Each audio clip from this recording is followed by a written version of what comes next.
Wabarakatuh. Shalom, Om Swastiastu, Namo Buddhaya, salam kebajikan bagi kita semua. Perkenalkan, kami dari tim mahasiswa Universitas Mulia Balikpapan. Dalam memperingati Bulan Bahasa dan Sastra, di sini kami akan menyampaikan opini dan argumentasi dari kami mengenai salah satu tema pada Lomba Debat Bahasa tingkat mahasiswa Kalimantan Timur dan Kalimantan Utara. Di mana salah satu tema yang akan kami bahas kali ini ialah penggunaan bahasa asing dalam iklan, papan reklame, dan jenama atau merek usaha. Sebelum kami menyampaikan argumentasi kami, izinkan saya untuk memperkenalkan diri saya selaku pembicara pertama. Saya Ailati Pasha, selanjutnya rekan-rekan saya Revan selaku pembicara kedua, Ilham selaku pembicara ketiga, dan Yustifa selaku pembicara keempat. Jadi, mengapa sih harus digunakannya bahasa asing dalam iklan, papan reklame, dan jenama atau merek usaha? Dan sebagai warga negara Indonesia, apakah penting untuk mempelajari bahasa Indonesia secara baik dan benar di era modern sekarang ini? Pertanyaan-pertanyaan tersebut tentu sudah tidak asing lagi didengar oleh telinga masyarakat, apalagi bagi kita sebagai kalangan pelajar yang notabene masih harus mempelajari bahasa wajib negara kita, yaitu bahasa Indonesia. Sedangkan di era sekarang ini, peran bahasa Indonesia dalam bidang kehidupan mulai tergeser atau tergusurkan dengan keberadaan bahasa asing, di mana ada anggapan bahwa bahasa Indonesia adalah bahasa yang kita gunakan sehari-hari, jadi tidak perlu lagi untuk dipelajari bahasa Indonesia. Kan sama aja, padahal jika dilihat dari sudut pandang pemakaiannya, banyak di antara kita yang masih salah dan keliru dalam mengimplementasikan bahasa Indonesia itu tersendiri. Bahkan selain bahasa persatuan kita yaitu bahasa Indonesia, yang kini dianggap sudah kurang penting untuk didalami dan dipahami, sekarang ini juga sudah tidak asing lagi bagi kita semua ketika melihat iklan-iklan yang ditampilkan di televisi, media sosial, papan-papan reklame, bahkan merek usaha, ketika menggunakan bahasa asing, khususnya bahasa Inggris, dengan menghilangkan bahasa Indonesia. Padahal penggunaan bahasa Indonesia telah dibangun jauh sebelum bangsa Indonesia merdeka, yaitu pada Ikrar Ketiga Sumpah Pemuda tahun 1928 yang menyatakan bahwa kami putra dan putri Indonesia menjunjung bahasa persatuan bahasa Indonesia. Selain itu, hal tersebut juga dipertegas dalam Undang-Undang Nomor 24 Tahun 2009 tentang bendera, bahasa, dan lambang negara serta lagu kebangsaan. Pasal 36 ayat 3 yang berbunyi, bahasa Indonesia wajib digunakan untuk nama bangunan atau gedung, jalan, apartemen atau pemukiman, perkantoran, komplek perdagangan, merek dagang, lambang negara, dan lambang pendidikan. Globalisasi yang menawarkan isu perdagangan bebas telah memberikan dampak yang kurang menguntungkan terhadap perjalanan bahasa Indonesia. Bahasa Indonesia seakan-akan menjadi sumber dinasti bahasa asing, terutama bahasa Inggris, yang peranannya begitu penting dalam komunikasi di bidang iptek dan juga ekonomi.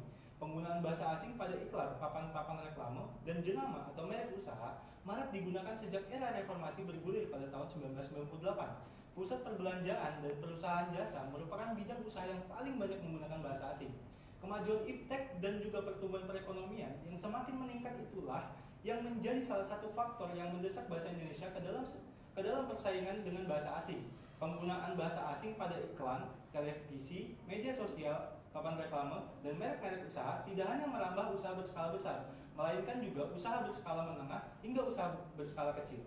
Kami mengambil salah satu contoh yang yaitu kota kami, Kota Balikpapan.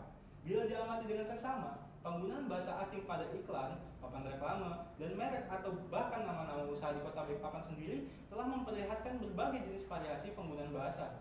Variasi-variasi tersebut antara lain, pertama, dalam variasi bahasa Indonesia, harusnya frasa yang digunakan adalah diterangkan, menerangkan. Namun, karena terpengaruh bahasa asing, frasa yang digunakan menjadi menerangkan, diterangkan. Kedua, penggunaan bahasa asing yang padanannya sudah ada dalam bahasa Indonesia. Lalu pertanyaannya, mengapa sih menggunakan bahasa asing? Sebenarnya ada dua alasan mengapa para pelaku usaha baik di Balikpapan maupun di kota-kota lainnya menggunakan bahasa asing. Pertama, sebagian dari masyarakat kita mengakui bahwa bahasa asing itu sengaja digunakan untuk mendapatkan citra positif bagi usahanya.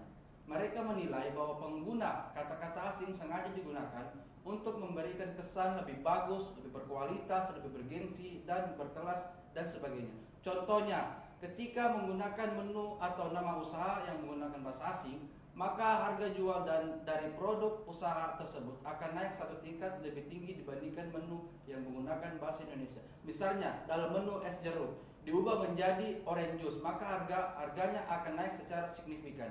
Dan yang kedua, sebagian dari masyarakat pelaku usaha hanya ikut-ikutan menggunakan bahasa asing atau terpengaruh orang lain. Kelompok ini sebenarnya tidak pernah berpikir bahwa bahasa asing yang mereka gunakan itu memiliki kesan atau citra tertentu. Kembali ke bahasa nasional, mengapa bahasa Indonesia harus digunakan dalam iklan, papan reklame, dan jenama atau merek usaha? Berdasarkan Perpres nomor 63 tahun 2019 tentang penggunaan bahasa Indonesia, telah diatur bahwa bahasa Indonesia digunakan untuk nama geografi, nama badan hukum, hingga merek dagang. Perpres ini juga menegaskan bahwa bahasa Indonesia wajib digunakan pada merek dagang yang berupa kata atau gabungan kata yang dimiliki oleh warga Indonesia atau Badan Hukum Indonesia, sebagaimana juga diatur dalam Undang-Undang Nomor 20 Tahun 2016 tentang merek indikasi geografis. Penggunaan bahasa Indonesia pada merek dagang sebagaimana dimaksud dikecualikan untuk merek dagang yang merupakan lisensi asing. Penggunaan bahasa Indonesia secara nasional merupakan anugerah bagi bangsa Indonesia. Bangsa ini tidak akan memiliki kesulitan dalam melakukan komunikasi dengan seluruh suku bangsa yang ada di Nusantara. Bahasa Indonesia telah berperan sebagai alat pemersatu antar rakyat Indonesia.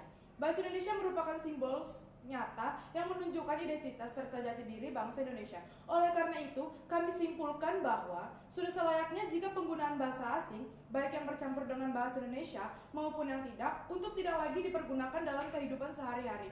Sudah sepatutnya jika pelaku-pelaku usaha yang memasang iklan, baik di televisi maupun media sosial, papan reklame, serta merek-merek usaha kembali menggunakan bahasa nasional, yaitu bahasa Indonesia.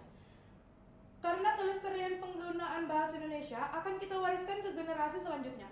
Kita membutuhkan kesungguhan dan komitmen yang kuat dari seluruh elemen bangsa Indonesia untuk membuat bahasa Indonesia menjadi tuan rumah di negara sendiri. Sekian argumentasi yang dapat kami sampaikan. Wassalamualaikum warahmatullahi wabarakatuh.